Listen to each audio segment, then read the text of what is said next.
Jack, welcome. Thanks for joining us. Why don't you give us a brief introduction of who you are and what you do?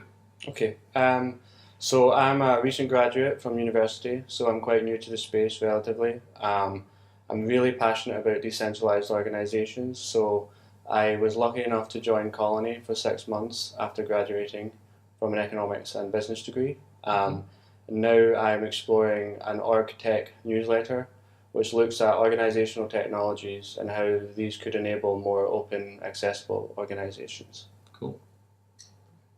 How would you define distributed governance?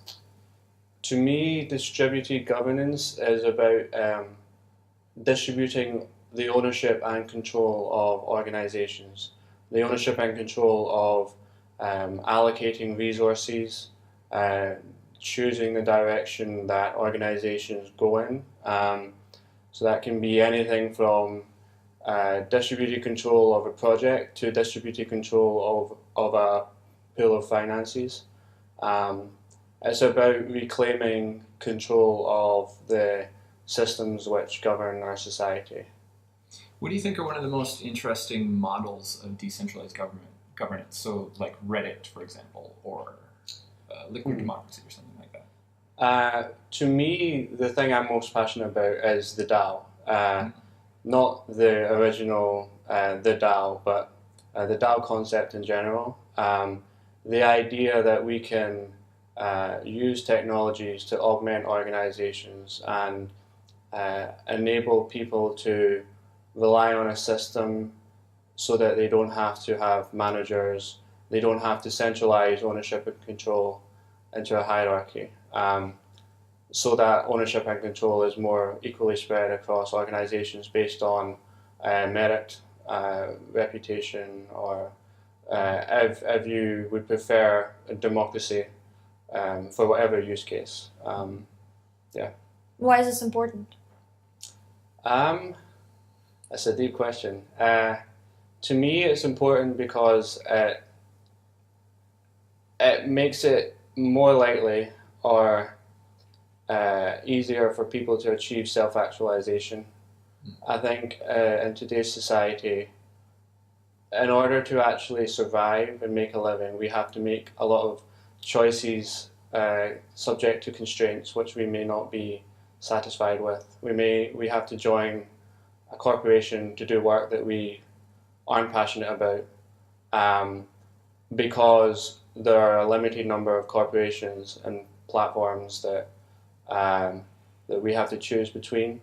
And when we join those organizations, we have limited control over what we get to work on. We have to do what our bosses say. And so by having that system more decentralized, by giving people more control over, I want to start a project, I'm just going to do that and work with these other people on that. That means that people are more likely to be able to work on things they're passionate about and to self-actualize. Cool, great answer. Yeah. What do you think are some of the biggest barriers to adopting distributed governance systems in the world? I think the biggest barrier would be whether distributed governance is valuable to the people that run organizations, traditional organizations today. One thing I'm really passionate about is making sure that these new organizational technologies actually improve traditional organizations. Rather than trying to disrupt traditional organizations and compete with them, it would be a lot more. It would be a much better strategy to create a system or a set of technologies that traditional organizations have an incentive to integrate into themselves, to make themselves more open. So what I often say to people is my dream outcome is to see a Google DAO, an Amazon DAO, to make those organizations more open, so that if people are passionate about something a company works on, then they're able to go in there, earn ownership and control, and to shape it the way that they see fit. So organizations become more like communities rather than a place which is controlled by a founder that you have to do everything they say. What do you think are some of the possible risks of us implementing this technology? So we were actually talking about something similar to this in a previous workshop this morning about decentralized autonomous dystopias. And one idea we touched on, we kind of arrived at the end was one of the reasons that DAOs are so attractive to a lot of people is people can fork from DAOs, people can spawn their own version of an organization that does things the way they want it to be done. But one of the big risks is if a DAO manages to achieve a monopoly over a marketplace, to achieve network effects, or so like a natural monopoly, or perhaps they manage to get sort of government assigned control, then it doesn't really matter whether you can fork from that DAO, because your new small DAO can't actually compete. For example, let's imagine an Amazon DAO. If Amazon controls e-commerce, and in order to engage in e-commerce, to buy products from an e-commerce website, or to work in e-commerce, your only option is Amazon, because any other competitor just can't survive, can't get to the same size, then Amazon has control. And that means that the distribution of control, the distribution of ownership and power is already set in stone. The people that have control of that DAO don't have an incentive to evolve that DAO, because there is no competition. And so we arrived at the conclusion that might be one way in which DAOs end up becoming quite dystopic, because you might have, for example, workers that are that have a very disadvantaged part of control in that organization. Some comparisons may be made to factory workers at Foxconn that produce iPhones, and because that's so removed from society, we're all quite happy consuming iPhones, buying iPhones, even though we might know that that's going on in the background, because we're willing to forget it, and it's easy to forget it. And we have this big sort of decentralized, faceless organization which operates people digitally. It becomes even easier to forget maybe if there are people that are being treated like machines at some other far side of the organization. Yeah, really valid risk. And so on the other hand, what are some of the biggest opportunities in your mind if we succeed in implementing distributed governance systems? So the big thing to me is when we look at the rise of platforms over the last decade or so, we see that a lot of the economy is becoming governed and controlled by the platform owners.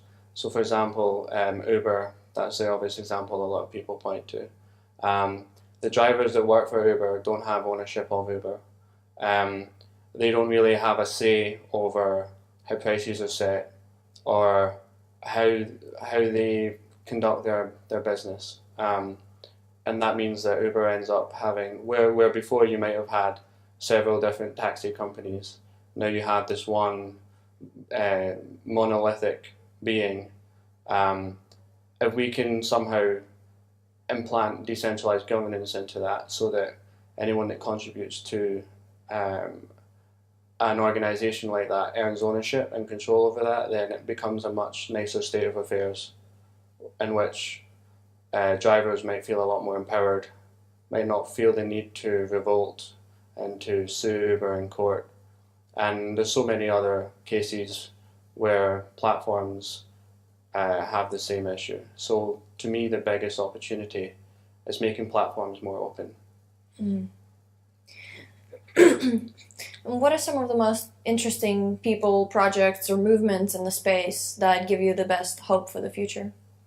I would point to the DAO protocols that are there. So Colony, Argon, DAO Stack. There's various other projects, but these are the three main platforms that are developing tools for decentralized governance.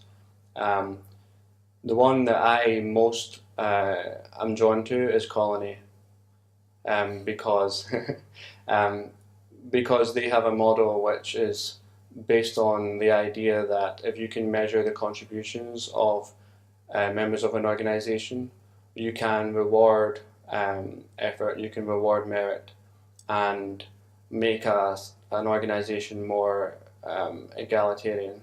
So to me, those are the three projects and the main project that I'm drawn to. Mm-hmm. What is your vision of the future? Positive vision of the future? So I have this concept of a networked firm, and that concept. Sorry, can I start again? Mm-hmm. Yeah. Sure.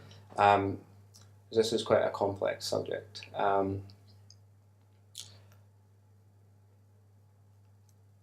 So my vision of the future is a vision in which platforms are not network markets as they're often known as, because they try to optimize exchange, they try to be hyper efficient, hyper competitive, in order to reduce the price of goods. But what that ends up leading to a lot is the contributors to that platform, the workers in that internal economy, end up feeling very degraded. They feel like they don't have a stable income because they're exposed to short-term fluctuations in prices and demand. They don't have really much ownership over what they have to do. They're at the whim of the marketplace and the owner of that marketplace. And my vision of the future is one in which platforms are more like firms, or networked firms, in which you have more stability, you have a community, you can collaborate rather than compete. And so the actual day-to-day life of working for a platform or on a platform is a lot more secure and comfortable and a lot more fulfilling. What is the most valuable thing that you've learned at this conference, or the most interesting thing that you experienced? Tough question. I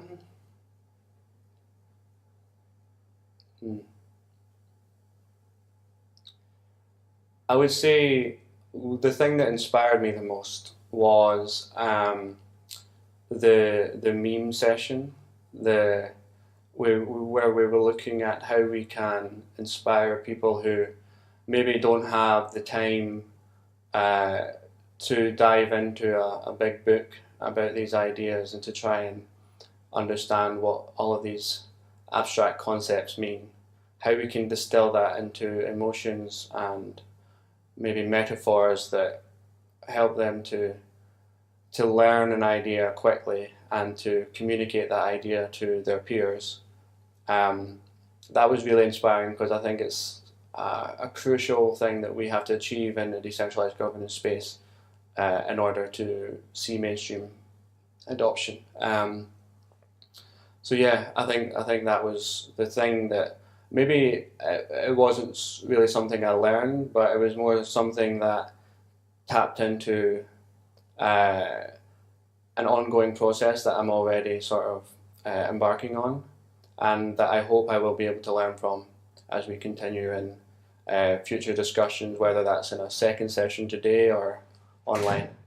Cool. Thanks for joining us. Thank you. No problem.